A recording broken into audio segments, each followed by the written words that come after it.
Kembali kita membaca hadis Rasulullah sallallahu alaihi wasallam. Qala Rasulullah sallallahu alaihi wasallam, anna rajulan ra'a kalban ya'kulu thara min al-'atash fa'akhadha ar-rajulu khuffahu wa ja'ala يضرب له به حتى أروى فشكر الله له فأدخله الجنة. صدق رسول الله صلى الله عليه وسلم. Hadits yang sahih rawahu Imam Bukhari di sahihnya.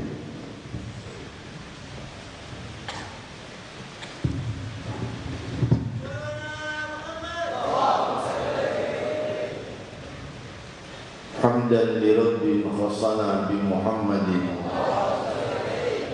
wa anqadhana min dhulmatil jahli wad dayajin.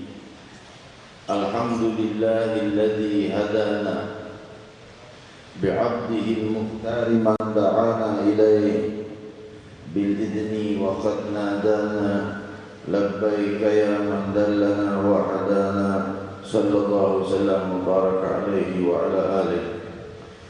Alhamdulillahilladzi jama'ana bihadzal jam' wa bihadhihi al-munasabati al-karimati al-'azimah. Jama'ana Allah wa iyyakum bi nabiyyina Muhammad sallallahu alaihi wasallam yaqdatan wa manaman fid dunya wa fil akhirah. Limpahan puji kehadirat Allah Subhanahu wa taala yang maha bercahaya menerangi jiwa untuk mengenal yang maha menciptakannya. Cahaya Allah berpijar menerangi sanubari sehingga lembutlah sanubari menjadi tenang dan sakinah dan damai, sehingga padamlah keinginan berbuat hina dan bermunculan cahaya-cahaya niat keinginan berbuat mulia. Itulah cahaya Allah.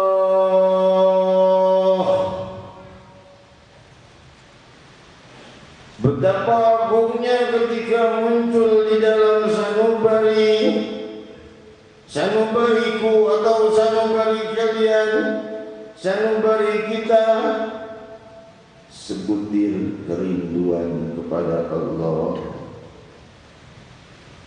Maka di saat kita rindu berjumpa dengan yang maha indah, di saat itu Allah sedang rindu dengan kita.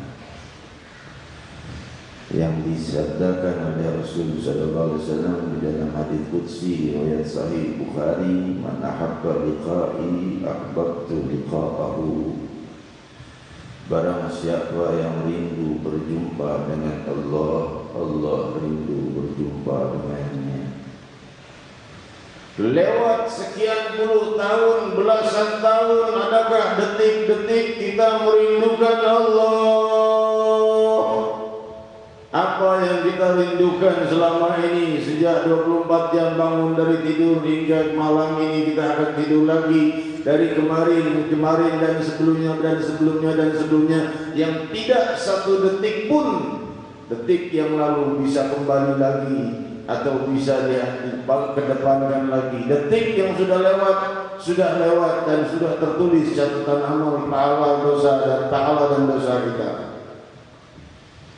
Bagaimana kita berhadapan dengan Allah ketika Allah Subhanahu wa taala melihat hambanya ini tidak pernah merindukan Allah?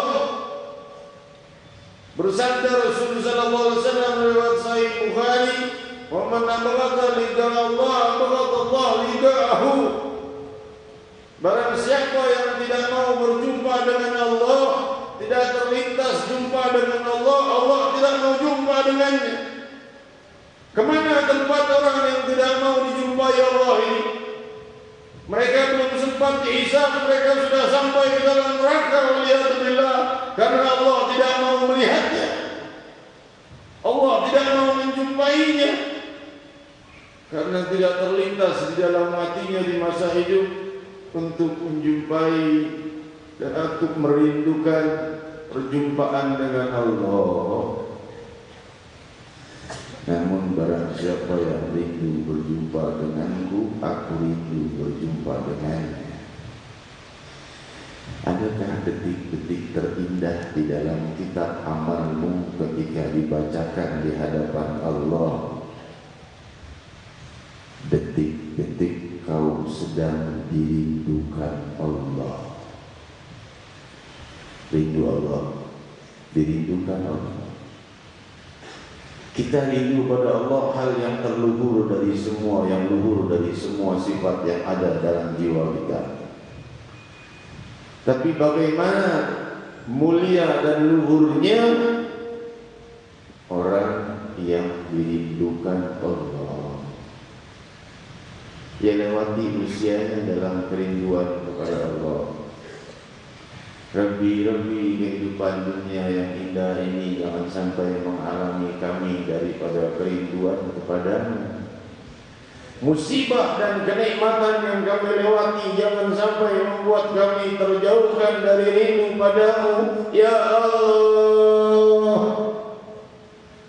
pastikan kami semua yang hadir di tempat ini selalu dipenuhi kerinduan padamu dan tidak terganggu dengan musibah dan kenikmatan yang kami lewati, namun kami berharap demi secuil rindu kami, walaupun kami hanyalah hamba yang hina ini, kami mohon kepadamu agar kau jauhkan musibah-musibah dari kami, zahir dan batin, dunia dan akhirat. Masa depan kami dalam genggamanmu, wahai Allah. Ada orang sekarang sehat walafiat, tertawa dan senang, esok ia sudah sebelah tubuhnya mati stroke dan tidak bisa berbicara dengan benar. Dia hanya rebah seumur hidupnya sampai menanti ajal. Ada orang sekarang tertawa senang, tidak tahu esok ia sudah menghembuskan nafas yang terakhir. Jika ia tahu malam itu adalah malam terakhir yang tidak akan dia temukan lagi esok malamnya kecuali di alam kubur. Hadirin hadirat yang dimuliakan Allah, beruntung orang-orang yang rindu kepada Allah, dan kita meminta kepada Allah hal ini. Padahal kita yang penuh dosa ini dan sangat jarang barangkali rindu kepada Allah, lebih rindu kepada yang lainnya. Bahkan di saat sujud, Rasul sallallahu alaihi wasallam bersabda, aqrabul manzilah ila Allah, aqrabul 'abd manzilah ila Allah wa huwa sajid. Riwayat Sahih Muslim. Sedekat-dekat derajat hamba kepada Allah adalah saat dia bersujud. Saat kita sujud, hati kita kemana?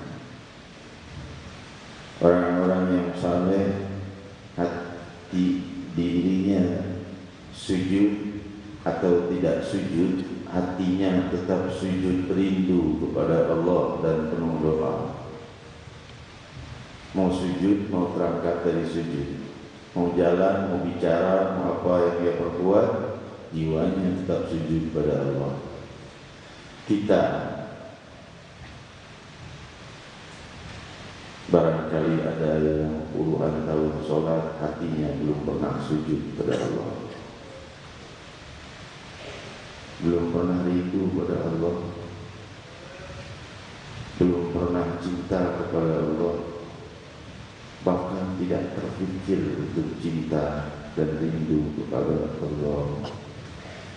Bagaimana Allah memandang orang yang berpikiran seperti itu? Murka. Allah siapkan tempat kemurkaannya, neraka dan penjara di alam kubur. Tapi Allah Subhanahu wa ta'ala menerima cinta hamba walaupun penuh dosa. Allah Subhanahu wa ta'ala tidak menolak cinta mereka, bahkan menjawab, aku rindu pada orang yang merindukanku. Saudara-saudariku yang kumuliakan, A'udzubillahi minasyaitonir rajim. Bismillahirrahmanirrahim. Innal ladzina qalu rabbuna Allah thumma istaqamu tatanazzalu 'alaihimul malaikatu alla takhafu wa la tahzanu wa abshiru bil jannati allati kuntum tu'adun. Nahnu awliya'ukum fil hayatid dunya wal akhirah wa lakum fiha ma tashtahi anfusukum wa lakum fiha ma tad'un. Nuzulan min ghafurir rahim. Wa man ahsanu qawlan mimman da'a ila Allah wa 'amila salihan wa qala innani minal muslimin. Wa la tastawil hasanatu wa la sayyi'ah, idfa' billati hiya ahsan fa idza alladhi bainaka wa bainahu 'adawatun ka'annahu waliyyun hamim. ala Sayyidina Muhammad. Sungguh kata Allah, mereka yang berkata Tuhan kami Allah. Inilah sebabnya guru mulia kita mengajarkan banyak-banyak menyebut nama Allah. Allah, ya Allah, ya Allah, ya Allah. Ya, kenapa? Karena Allah Subhanahu wa taala akan menghidupkan jiwa hamba yang menyebut nama Allah, Allah, Allah walaupun dengan bibirnya, tapi dia ingin menyebut nama Allah itu, jiwanya perlahan akan dituntun oleh Allah Subhanahu wa taala kepada keluhuran dan bisa sangat pasti insyaallah wafatnya di dalam husnul khatimah. Karena orang yang banyak menyebut nama Allah, hadirin hadirat yang dimuliakan, Allah berfirman, innal ladzina qalu rabbuna Allah.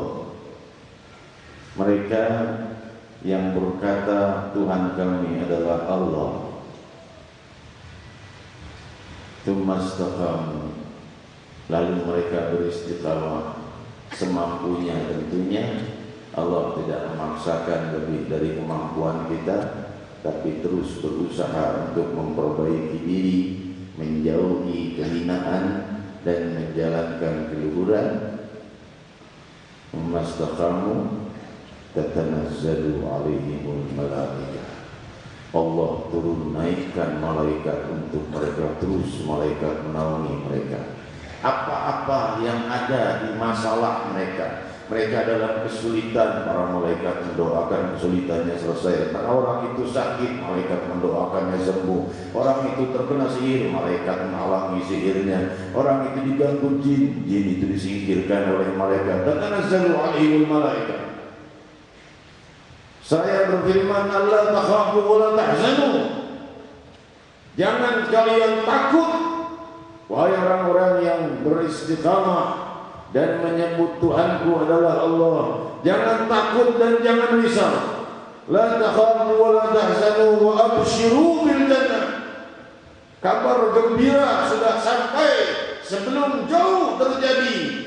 Kabar gembira untuk mereka adalah surga. Surga kapan kita akan bertemu pada mahsyar? Sudah Allah kabarkan, wa abshiru bil jannah. Orang yang seperti itu, yang berusaha menjalankan apa-apa yang diperintahkan Allah dan menjauhi larangan Allah semampunya, dan terus berniat untuk membenahi dirinya untuk lebih baik dan lebih baik. Allah takhafu wa la tahzanu nahnu awliya'ukum. Allah, aku, kata Allah Subhanahu wa taala, awliya'ukum fil hayatid dunya wa fil akhirah. Aku atau kami dalam maksud aku dan seluruh kekuatanku dan kewibawaanku yang menjaga dan menaungi kalian dalam kehidupan dunia dan akhirat. Nahnu awliya'ukum fil hayatid dunya wa fil akhirah. Walakum fiha ma tashtahi anfusukum walakum fiha ma tad'un. Dan untuk kalian apa yang kalian kehendaki nanti di surga semua akan diberikan oleh Allah. Apapun yang kalian inginkan, apapun yang kalian inginkan, dan demikian yang dijanjikan oleh Allah Subhanahu wa taala. Nuzulan min Ghafurur Rahim. Hadiah besar dari yang Maha Pengampun dan Maha Berkasih Sayang. Kita belum menjadi ahlul istiqamah, tetapi orang yang berusaha untuk beristiqamah sudah sekelompok dengan orang-orang yang beristiqamah. Kenapa? Karena dia di jalan orang-orang yang beristiqamah dan mencintai orang-orang yang beristiqamah, maka rantai mahabbah berpadu dengannya. Rantai cinta orang-orang yang istiqamah mengikat, berterikat bersamanya, sehingga ia terbawa dalam kelompok ahlul istiqamah. Semoga kita semua di dalam kelompok orang-orang yang beristiqamah, walaupun kita belum mampu beramal yang baik, kita yang sempurna, maksud saya, ya kita banyak beramal yang baik, tapi belum mampu kita berbuat amal yang sempurna, belum mampu menjauhi larangan Allah SWT dengan sempurna, tapi munculkan niat keinginan untuk terus berubah dan terus semakin baik dan semakin dekat dan semakin cinta dengan Allah, dengan mencintai para salihin, para ulama, para ahlu istiqamah. Seorang yang mencintai itu akan bersama dengan orang yang ia cintai, sabda Sayyidina Muhammad sallallahu alaihi wasallam. Wa man ahsanu qawlan mimman da'a ila Allah. Kata Allah, siapa yang ucapannya lebih bagus dari orang yang mengajak kepada keridhaan Allah? Ucapan yang terindah untuk Allah Subhanahu wa taala tentunya banyak ucapan-ucapan yang mulia. Hadis ini ayat ini amun maksus, kalimat la ilaha illallah dan lain sebagainya, habul kalimat illallah subhanahu wa ta'ala dan lain sebagainya. Namun salah satu kalimat yang dicintai Allah, ucapan-ucapan maksudnya pembicaraan, qaulan mimman da'a ila Allah, ucapan orang-orang yang menyeru, mengajak ke jalan Allah, mengajak orang baik, mengajak orang sholat, mengajak orang yang enggak sholat zuhur. Gimana caranya orang enggak pernah mau sholat zuhur?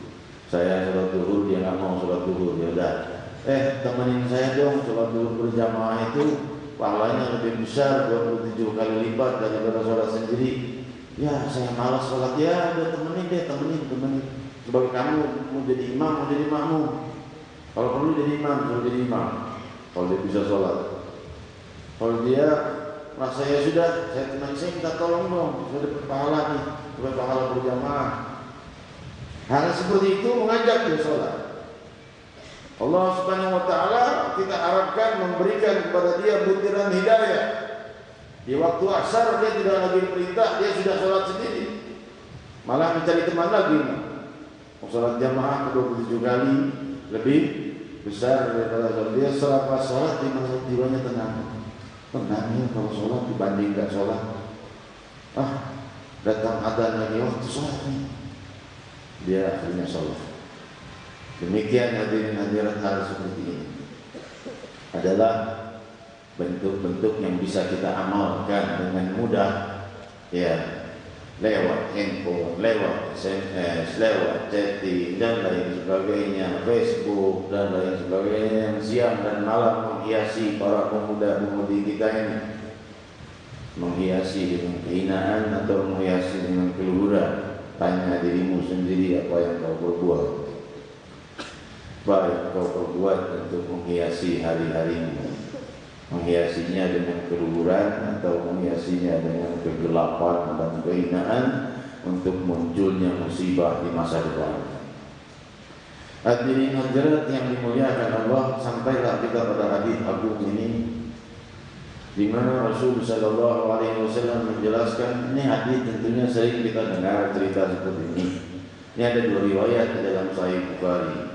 Riwayatnya yang ini pria, tapi ada riwayat yang lain wanita. Imam Ibnu Hajar Al-Asqalani dalam Fathul Bari Syarah Sahih Bukhari menjelaskan salah satu pendapat yang mengatakan bahwa air liur anjing itu suci. Ini orang ini mencabut sepatunya, memberi minum kepada seekor anjing. Anjing itu menjilat sarah. Sarah itu tanah, tapi dalam tafsiran lain dikatakan oleh Imam Ibnu Hajar, lumpur yang hampir kering dari hausnya. Orang ini mencopot sepatunya karena nggak ada gelas, nggak ada ember dan lainnya mungkin. Maka ia mengambilkan air untuk anjing itu, dan anjing itu minum sampai ia puas dari minumnya. Allah berterima kasih dengannya dan memasukkannya ke dalam surga. Berarti air liurnya anjing suci. Namun hal ini dijawab lagi oleh Imam Ibn Hajar, dijelaskan di Fathul Bari dengan ucapan Imam Nawawi Hujjatul Islam wa Barakatul Anam, dinukil oleh Imam Ibn Hajar di dalam syarah hadis ini, bahwa hal itu bukan hal yang sangat bisa diterima menurut Imam Nawawi, dengan pendapat apa?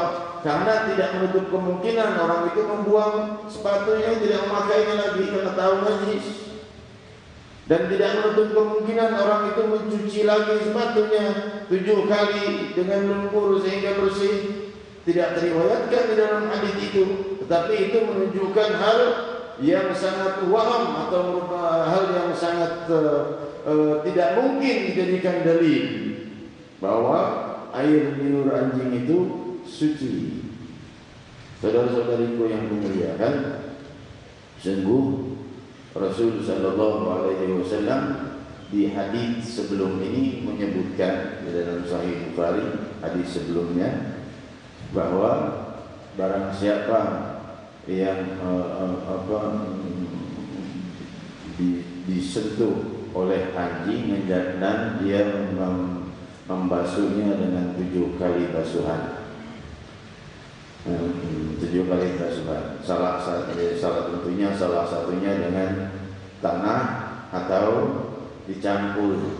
Jadi air lumpur itu air yang dicampur tanah 7 kali. Ini menunjukkan bahwa hadis yang tadi kita baca bukan menunjukkan air liur anjing itu suci, karena ada hadis lain yang menjelaskan untuk membersihkannya.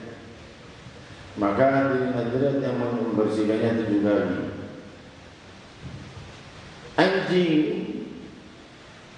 di dalam Sahih Bukhari diriwayatkan orang yang memelihara anjing bukan untuk sebagai anjing pemburu dan bukan untuk sebagai anjing penjaga. Ia memelihara di rumahnya, maka setiap hari pahalanya berkurang 1 pahala, dikurangi oleh Allah Subhanahu wa taala setiap hari. Hewan najis itu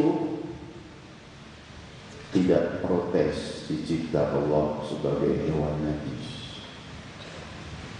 Dia tidak mengatakan, "Wahai Allah, kenapa kau cipta aku sebagai hewan najis padahal aku selalu bertasbih kepada Allah." Manusia-manusia yang berjiwa lebih busuk dariku di mana-mana, mereka selalu maksiat padamu, mereka kau ciptakan sebagai makhluk yang mulia, dengan bentuk yang mulia dan mereka suci. Kenapa aku diciptakan sebagai hewan yang najis? Mereka tidak protes pada Allah. Besar mana iman kita dengan iman seekor anjing? Banyak kita protes dengan keputusan Allah. Rabbi, kenapa terjadi begini?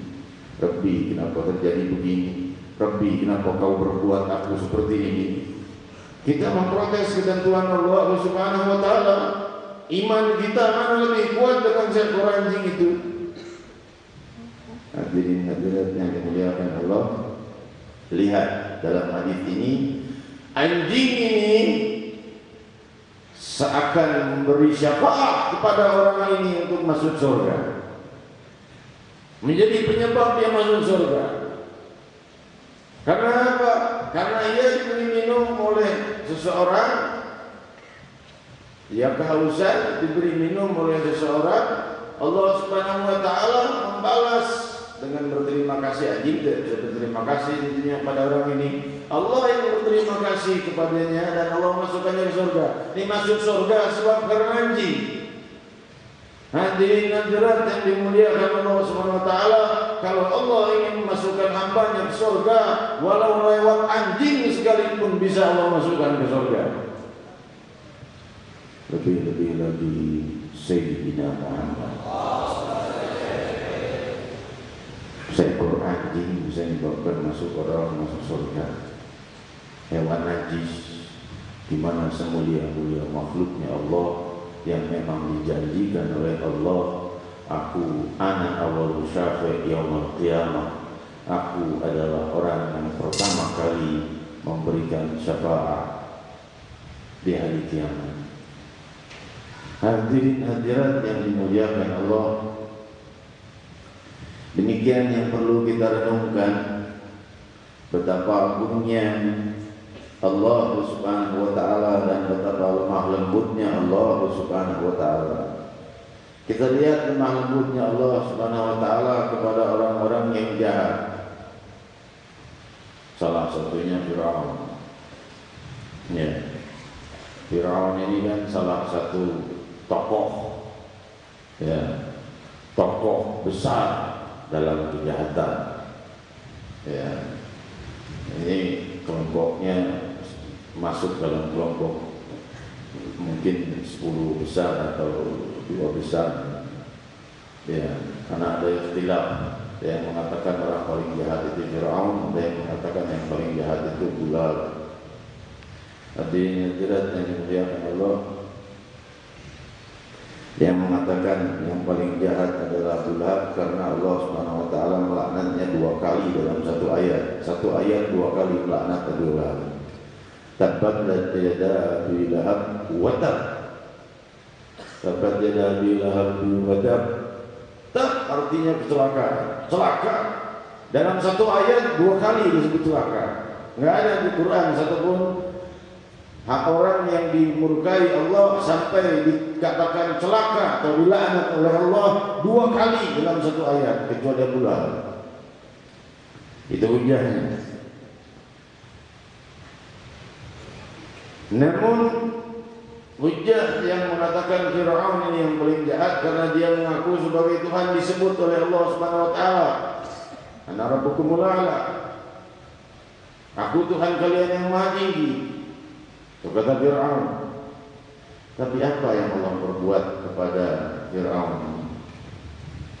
Nabi Musa dan Harun diutus bukan untuk memenggal kepalanya, penggal ke orang mengaku Tuhan, tapi yang diperbuat faqula lahu qawlan layyina. Kalian Musa dan Harun, faqula, kalian berdua katakan kepadanya qawlan layyina, ucapan yang lembut sekali. Layyin itu sangat lembut, berucap kepadanya dengan sangat lembut. Si Fir'aun, walaupun di akhirnya dia tetap tidak mendapat hidayah, dia tidak mau mengikuti, tapi lihat, Allah sudah maha tahu Fir'aun ini tidak akan mau beriman, dia akan kufur, dia akan ditenggelamkan di dalam lautan. Allah sudah maha tahu itu. Tapi Allah munculkan di Al-Quran bahwa sebelum kejadian itu Allah Subhanahu wa taala memerintahkan kepada Nabi Musa dan Nabi Harun untuk berbuat lemah lembut. Allah sudah maha tahu ini bakal kufur orang, nggak bakal masuk ke dalam iman. Bukannya langsung Musa dan Harun, dia tidak, aku tahu dia orang yang tidak akan beriman, habisi. Bawa pasukan yang dikirim oleh Allah Subhanahu wa taala berupa darah, berupa wabah belalang dan wabah katak dan lain sebagainya kepada Firaun, sampai Firaun kebingungan. Kalau seandainya kau singkirkan ini musibah-musibah ini, maka kami akan beriman, kata Firaun, dan melepaskanmu untuk ikut melepaskanmu pergi, tidak menahanmu dan Bani Israel dari negeri kami. Namun setelah dihilangkan doa oleh Nabi Musa, hilang musibah itu, mereka malah balik membantai Bani Israel umat Nabi Musa dan Nabi Harun. Maka Allah Subhanahu wa taala benamkan mereka tenggelam. Allah sudah tahu bakal dibenamkan dan tenggelamkan, tidak akan beriman. Dan ini bukan di masa umat kita. Kenapa Allah sebutkan di Al-Quran kejadiannya dulu? Kenapa Allah ceritakan? Allah ingin tunjukkan inilah budi pekerti Sang Maha melembut kepada hamba-hamba yang dimurkainya. Qula lahu qawlan layyina. Lemah lembut dulu. Nanti mulai perlahan-lahan, kalau sudah ini tenggelamkan hasilnya oleh Allah Subhanahu. Hadirin hadirat yang dimuliakan Allah, ada lagi makhluk yang paling jahat yang kita ketahui, Iblis. Iblis sudah makhluk paling jahat. Iblis sudah makhluk yang paling dimurkai Allah dan paling banyak pengikutnya, dan membuat orang-orang menjadi pengikutnya masuk ke dalam tempat yang dimurkai Allah. Iblis berdoa dikabul oleh Allah. Allahumma andirni ila yaumi yub'atsun. Wahai Allah, tunda siksaku sampai hari kebangkitan. Allah menjawab, fa innaka minal munzirin. Kau termasuk orang-orang yang ditunda siksamu sampai hari kiamat. Langsung Iblis berkata, kan kugoda keturunan Adam dari atas, dari bawah, dari kiri, dari kanan, dari depan, dari belakang, akan kubawa agar mereka membawa tidak mengikuti tidak mengikutimu, tapi kufur kepadamu. Allah Maha tahu. Ini si iblis ini kalau diundurkan siksanya, dia bakal menggoda keturunan Adam dan akan menjadi sangat jahat. Allah Maha tahu. Tapi Allah tunjukkan, ku jawab juga doa. Fa innaka minal munzirin. Ku tunda siksa sampai hari kiamat. Dia terserah. Yang mau jadi pengikutnya Iblis, yang mau jadi pengikutnya Sayyidina Muhammad. Hadirin hadirat yang dimuliakan Allah, kita sangat rindu dengan Nabi kita yang sangat ramah, Nabi kita Muhammad sallallahu alaihi wasallam. Apa yang bisa kita perbuat? Kita hanya bisa bersalam dan salawat kepada beliau sallallahu alaihi wasallam. Tidak bisa jumpa dengan beliau dalam kehidupan, kita tidak hidup sezaman dengan beliau. Semoga kelak di hari kiamat kita bersama beliau, bukan bersama iblis dan pasukannya. Maka jauhkan sifat-sifat iblis dari hati kami, ya Allah. Al-Imam Abdul Aziz Ad-Dabbagh alaihi rahmatullah, dia salah seorang ma'arif billah saleh, dan dia bisa mengetahui hadisnya Rasul sallallahu alaihi wasallam itu betul hadisnya Rasul atau palsu dengan hanya menciumnya.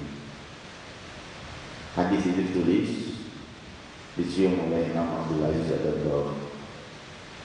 Kalau hadisnya sahih, seperti ucapan Rasul, hadis itu ada wanginya Rasulullah sallallahu alaihi wasallam, tercium oleh Imam Abdul Aziz Ad-Dabbagh dengan kehendak Allah. Ini hadis betul. Ini hadis tidak betul, bukan ucapan Rasul. Sebagian muhadis tidak terima, karena kan ada yang mustalah hadis. Namun Imam Ahmad bin Hanbal sering bolak-balik kepada Imam Abdul Aziz Ad-Dabbagh untuk menanyakan apakah hadis ini dhaif atau hadis ini sahih.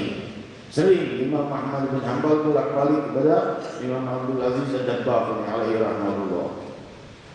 Dari sini kita ambil kesimpulan, Allah Maha bisa membuat panca indera seseorang melihat jauh. Hadirin hadirat yang dimuliakan Allah, bahkan di dalam Al-Qur'anul Karim Allah Subhanahu wa taala menyebutkan bahwa umatnya Nabi Sulaiman yang diberi ilmu dari kitab, maka di saat itu dia bisa membawakan istana Ratu Balqis sebelum Nabi Sulaiman mengedipkan matanya. Ana atika qabla yantadda ilaika tarafuk. Aku datangkan singgah sana itu sebelum kau mengedipkan matamu, wahai Sulaiman. Itu bisa keramah. Lebih-lebih lagi umat Sayyidina Muhammad. Di sini kita ingin melihat bahwa hadis Rasulullah SAW itu, tulisan hadis ucapan sang Nabi itu mempunyai wanginya Rasulullah. Kita mewarisinya dan alhamdulillah selalu membacanya setiap minggu Sahihul Bukhari, dan juga banyak para ulama Habib juga ada pengajian Sahih Bukhari, Habib Jindan dan lain-lain, banyak pengajian Sahih Bukhari. Hadirin hadirat yang dimuliakan Allah. Karena apa? Karena walaupun hanya cuma tulisannya saja, ada wanginya Sayyidina Muhammad SAW. Dan bersiaplah untuk hari-hari akhir di yaumul qiyamah kelak, hadirin hadirat, dan di alam kubur kelak. Rabi'ah al-Adawiyah alaiha rahmatullah, seorang wali wanita salehah, sudah menggali kuburnya sendiri. Belum meninggal menggali kubur. Kan tahu kuburnya ini tempatnya nanti habis dia hidup. Kalau kita kan cuma mikirin bangun rumah. Kalau mereka memikirkan untuk membangun kuburnya dipindah. Jadi kubur mau dipindah bagaimana? Pindah pakai emas. Cuma juga kubur itu dipindah dengan bacaan Al-Quran.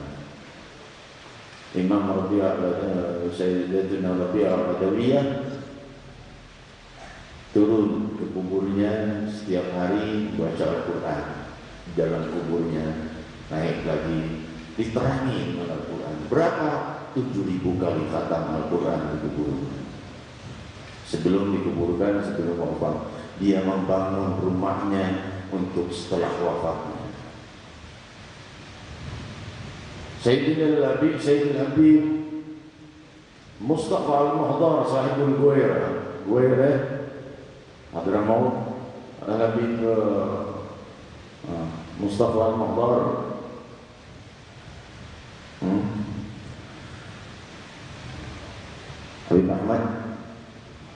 Habib Ahmad bin Muhammad Al-Muhdar sahibul Guairah. Beliau mengkhatamkan 8.000 kali di kubur. Waktu ditanya, kenapa kau mengkhatamkan 8.000 kali? Masa aku kalah sama wanita 7.000 kali, aku 8.000 kali. Hadirin-hadirat, mereka berlomba-lomba membangun rumah masa depannya. Kita berlomba-lomba membangun rumah yang akan kita tinggalkan. Hadirin-hadirat yang dimuliakan Allah, bukan berarti tidak boleh bangun rumah. Tapi tentunya hadirin-hadirat yang saya maksud di sini, fikirkan masa depanmu di dunia dan masa depanmu setelah dunia. Pikirkan kehidupan kita di dunia ini, karena ini modal untuk mencapai kehidupan kebahagiaan akhirat. Kalau di dunia kita berantakan, di akhirat lebih berantakan lagi. Tapi perbaiki diri kita, apa kalian dalam sekolah atau dalam pekerjaan atau dalam perdagangan, perbaiki dan perbaiki dan perbaiki hari-hari kita, dan jauhi kehinaan, jauhi kehinaan, jauhi kehinaan. Wa man ahsanu qawlan mimman da'a ila Allah wa qala wa amila amalan salihan wa qala innani minal muslimin. Siapa yang lebih baik dari orang yang menyeru ke jalan Allah dan beramal saleh dan berkata, sungguh aku dari kelompok orang-orang yang muslim. Nuzulan min ghafurur rahim. Limpahan rahmat dari Allah Subhanahu wa ta'ala. Tastawil hasanatu wa sayyi'ah. Tidak sama antara perbuatan baik dan perbuatan jahat. Idfa' billati hiya ahsan. Balaslah atau jawablah orang yang berbuat jahat kepada kita dengan yang lebih baik, lebih lembut. Itu yang disampaikan oleh Allah Subhanahu wa taala. Fa idza ladzi bainaka wa bainahu adawatun ka'annahu waliyyun hamim. Ini kejadian Nabi sallallahu alaihi wasallam dan Abu Jahal. Nabi dan Abu Jahal sangat memusuhi Nabi. Allah Subhanahu wa taala berfirman, tidak sama. La tastawil hasanata wala sayyi'ah. Tidak sama kemuliaan, pahala atau yang diajarkan oleh Rasul sallallahu alaihi wasallam dan dosa yang diajarkan oleh Abu Jahal, yaitu menyembah berhala. Tentunya tidak sama. Idfa' billati ahsan. Kalau dia mencacimu atau mendebatmu, jawab dengan yang lebih lembut kalimat-kalimatnya. Idfa' billati ahsan fadal bainaka wa bainahu adawah ka'annahu waliyyun hamim. Sampai kalau seandainya ada permusuhan dari antara keduanya, maksudnya Abu Jahal memusuhi Nabi SAW, maka jadilah engkau wahai Muhammad seakan-akan engkau seagama atau sekelompok dengannya. Padahal tentunya beda. Nabi Muhammad SAW tetap muslim, tapi perbuatlah dirimu seakan-akan sama dengan teman-teman mereka. Karena waliyyun hamim. Demikian indahnya perintah Allah untuk dakwah Sayyidina Muhammad sallallahu alaihi wasallam. kita bermunajat kepada Allah Subhanahu wa taala. Semoga Allah Subhanahu wa taala waktunya terlalu lama. Masya Allah. Mohon maaf kalau seandainya waktunya terlalu lama karena kan sekarang subuh cepat. Jadi kita berusaha memajukan majelis jam 8.15, tapi saya sering telat juga tentunya. Jadi subuh kita cepatkan sekarang ya, 4.20 ya, 4.20 sudah dan subuh sekarang. Jadi majelis semestinya jam 10 sudah bubar. Jadi hadirat yang dimuliakan Allah, tapi hadiran kita di majelis ini insyaallah membawa keberkahan di kajian. Lebih baik di sini 15 menit daripada 15 menit di luar. Hadirin hadirat yang dimuliakan, dan maksud saya di luar sana bukan kalian tuh yang di luar di mana, di teras masjid dan di ruang di sebelah di gedung Samsung, bukan. Sama-sama mulia kita, alhamdulillah ya, karena bersambung. Maksudnya di luar sana, di mana-mana ya, 15 menit sana dan 15 menit di sini. Ini kita teruskan dengan doa dan memanggil nama Allah Subhanahu wa taala yang Maha Luhur. Semoga Allah Subhanahu wa taala melimpahkan rahmat dan kebahagiaan kepada kita. Faqulu jami'an ya Allah.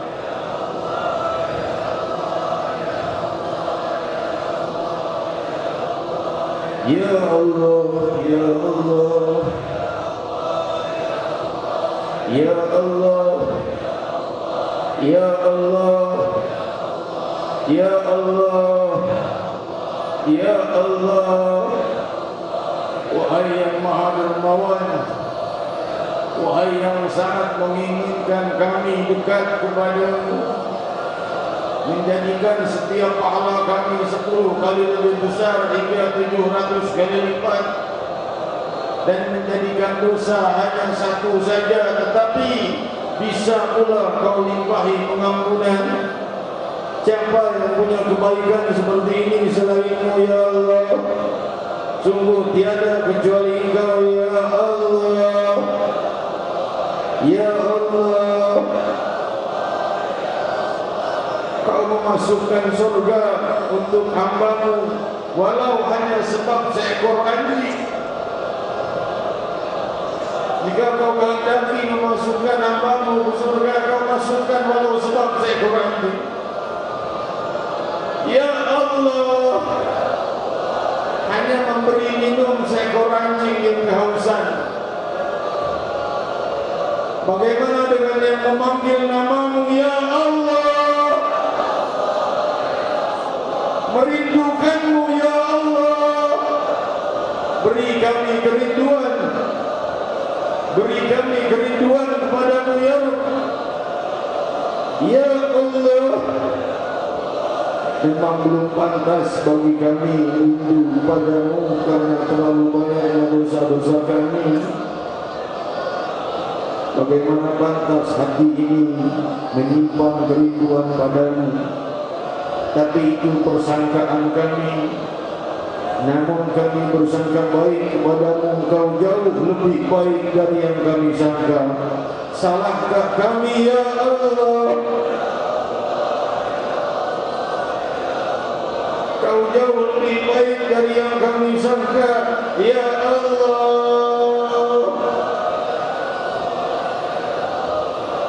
Maka oleh sebab itu turunkanlah gelombang cahaya kerinduan ke dalam jiwa kami kepadamu ya Allah.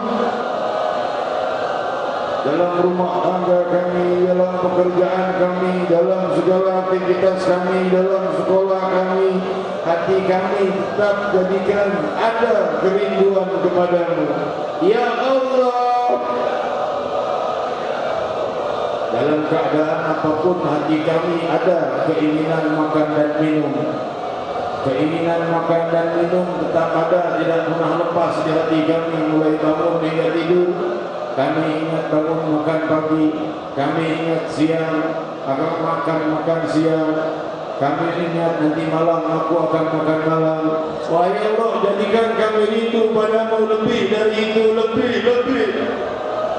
Pagi hari rindu pada Allah, saat keluar dari rumah rindu pada Allah, saat di dalam rumah rindu kepada Allah.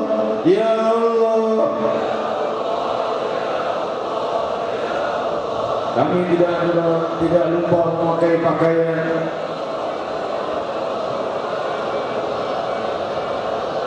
Kami tidak lupa warna pakaian kami.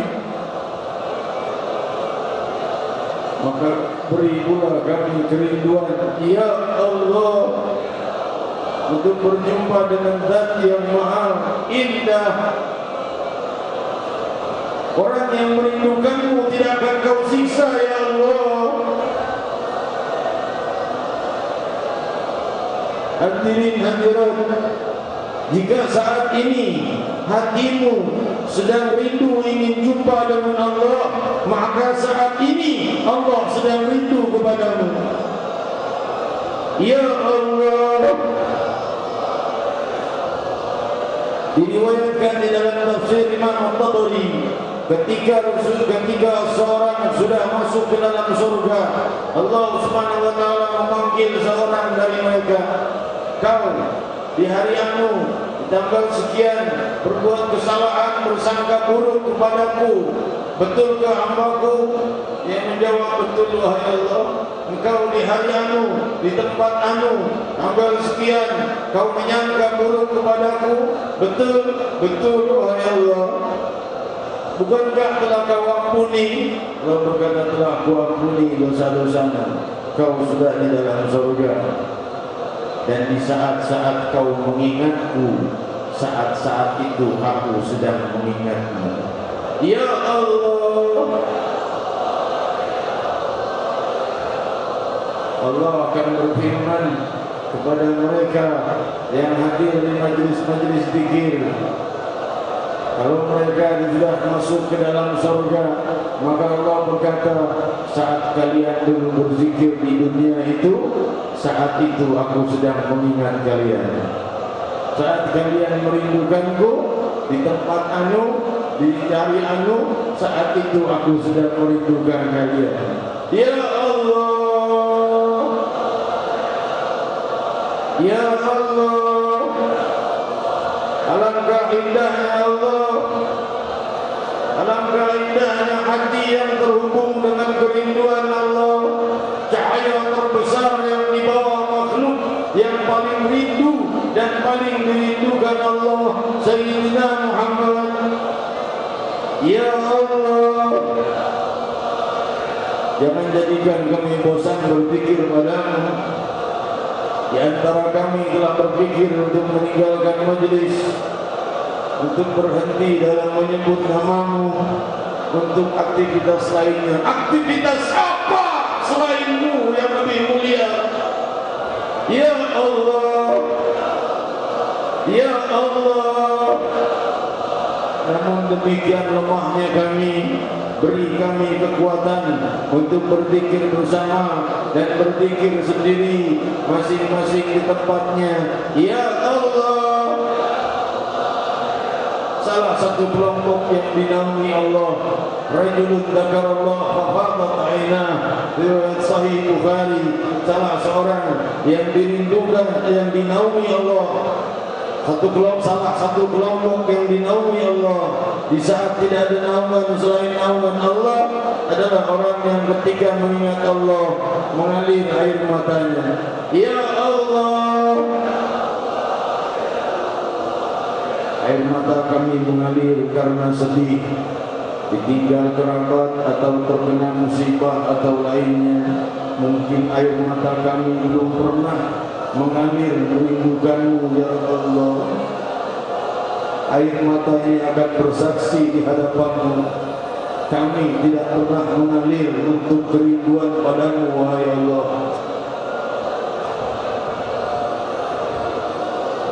Ya Allah, pengampunanmu, kelembutanmu, kasih sayangmu, ya Allah, ya Allah, keluhuranmu, keindahanmu, kesucianmu, bukalah, kenalkan kepada kami, ya Allah.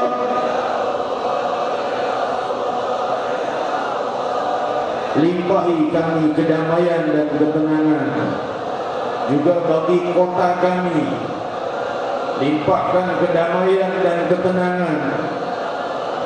Juga bagi bangsa kami, limpahkan ketenangan dan kedamaian. Ya Allah, limpahi hujan hidayah, hujan rahmat, bukan hujan yang membawa musibah. Ya Allah, jauhkan perpecahan di antara kami, persatukan kami, wahai Allah, dalam keluhuran, dalam kasih sayang, dalam kedamaian. Ya Allah,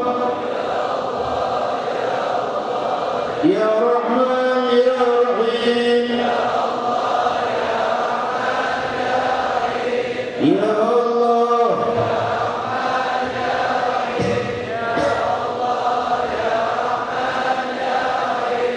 Ya Allah, Ya Allah, La ilaha illallah,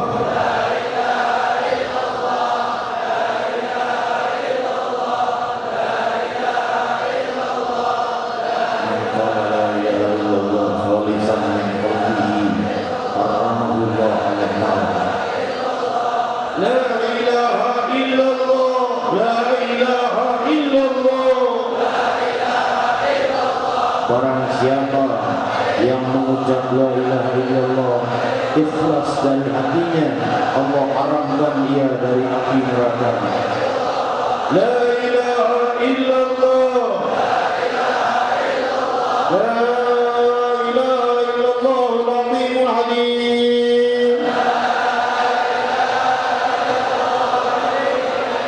La ilaha illallah rabbul arsyil azim.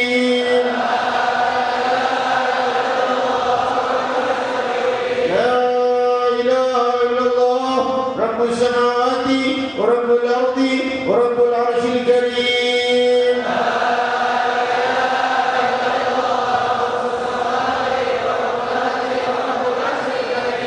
Muhammadur Rasulullah sallallahu alaihi wasallam. Kalimat al-haqq.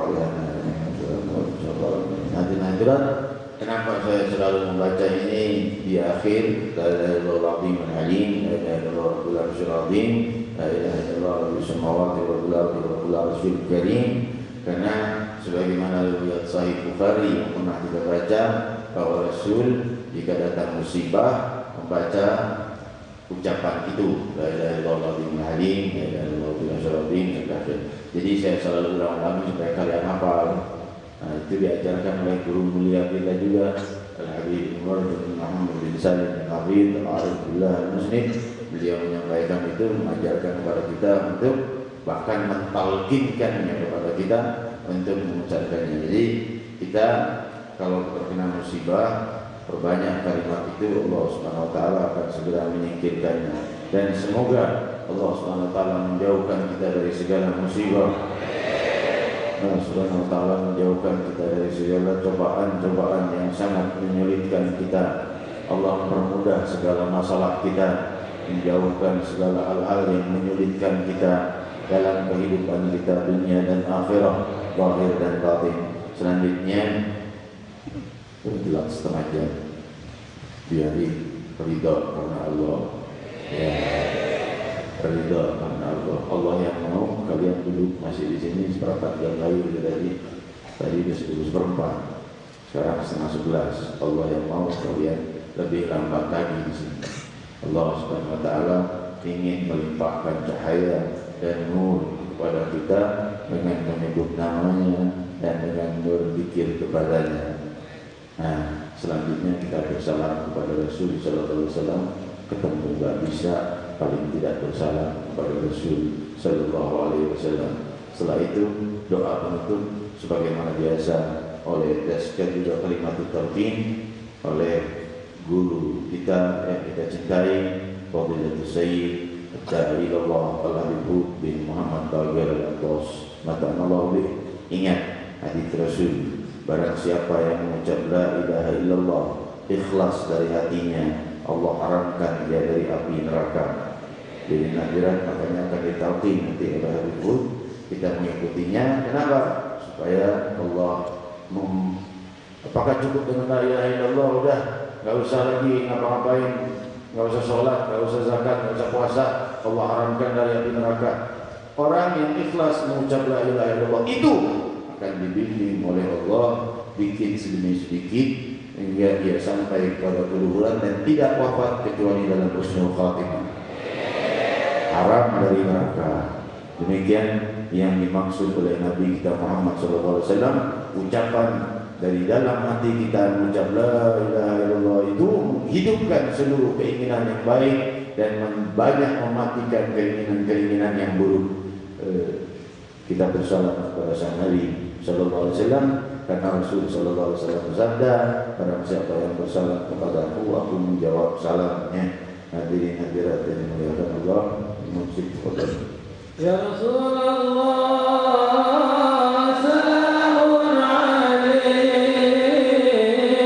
ya rafi'a syami wa daraji.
وصل وسلم على سيدنا محمد الحبيب المحبوب الذي تتعشق الأرواح وتحن إليه القلوب شافي العلل ومفرج الكروب وعلى آله ومن إليه منسوب.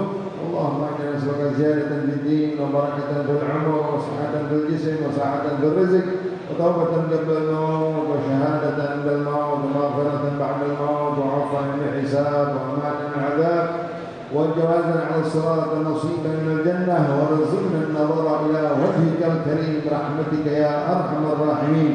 سبحانك اللهم وبحمدك أشهد أن لا إله إلا أنت أستغفرك وأتوب إليك. وصلى الله على سيدنا محمد النبي وآله وصحبه وسلم والحمد لله رب العالمين.